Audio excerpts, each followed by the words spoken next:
Guys, welcome back to my normal set today. I'm not in front of a movie theater, even though I would prefer to be. I have to film it at home today, but that's fine because I'm going to be helping you guys choose what movies to check out this week, and we actually have a lot. This is a big weekend for movies. It's also Valentine's Day, so happy Valentine's Day to all of you lovebirds out there. And if you ain't a lovebird, hey, sit down, go watch a movie by yourself. There's some great ones out there. Even at home, you can check some out, and I'm going to be helping you guys figure out what to see this weekend, guys. So make sure to come along for me, hit that like and subscribe, and if you guys are new here and enjoy early movie reviews or content like this on a daily basis. And of course, guys, make sure to comment down below and let me know what movie you guys will be checking out, or maybe if you've already seen it at one of those advanced movie screens, which you can get at Sandwiched on Films down below. But without further ado, let's get started.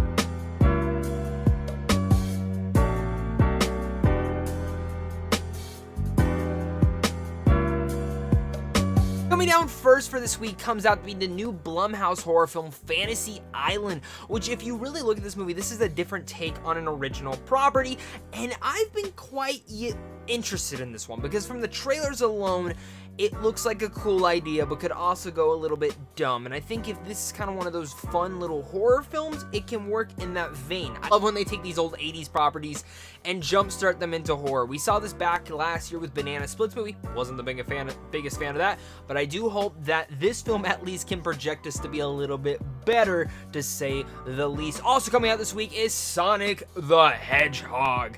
Now, I've actually been looking forward to this. This has had an interesting development cycle. Of course, we saw the original look for Sonic did not turn out that great. Push back the movie so the visual effects artist could work on him a little bit more. And for the most part, I'll say this, I thought Sonic the Hedgehog was a really fun and charming time. I got to check this out over a week ago, and I think for family's sakes, you guys will enjoy this a lot.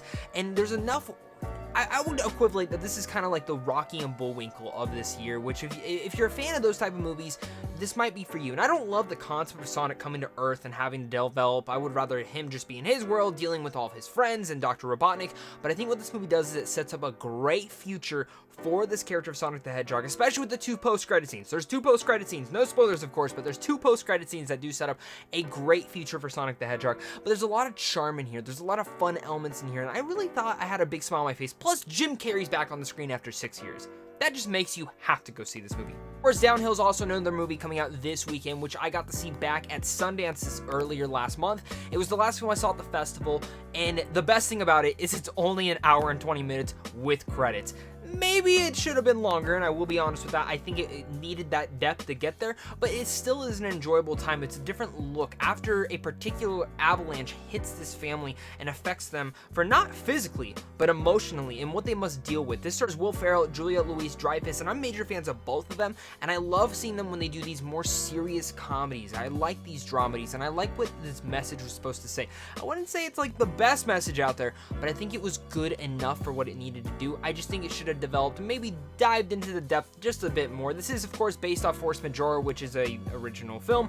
I would say that is a better movie than this, and I'm pretty sure it is on Netflix, so if you aren't interested in leaving the house, maybe check out that foreign film. Coming out this weekend is a Lovebird movie, and that is Portrait of a Lady on Fire. I've still not seen this movie. I've had like 5 different times to see this movie, and every single time I miss out on it. I'm hoping to finally check it out either this weekend or maybe the next week, and I'm just so excited for it. I love what I'm hearing about it. It's one of the most beautiful made films in quite a while. The cinematography is out of this world. The story is passionate, and I just like these love movies. I'm a kind of a sucker for these romances, especially when they're great, and I'm kind of a sucker. I've been on a kick with a lot of different foreign films now, and Portrait of a Lady on Fire is definitely one of the ones that I want to add to my list to watch. And speaking of Lovebird movies, we also have The Photograph this week, which stars Lakeith Stanfield and Issa Rae, and it kind of knit through a little type of different story. It goes to the past and the present, dealing with Issa Rae's mother and also dealing with the present of her relationship with Lakeith Stanfield.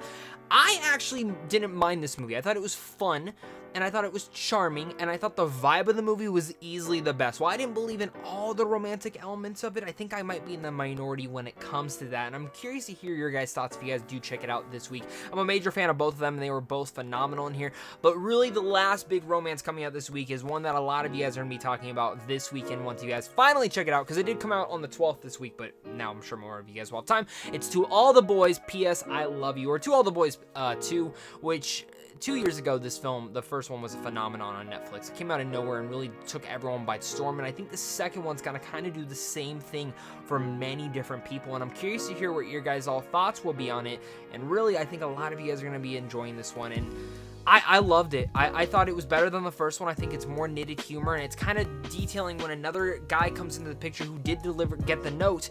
The way that it's kind of able to balance it and really make you fight, oh, well, am I on this guy's side or am I on this guy's side? What do I want her to do? Who do I want her to decide? It does a good way of playing with that whole format.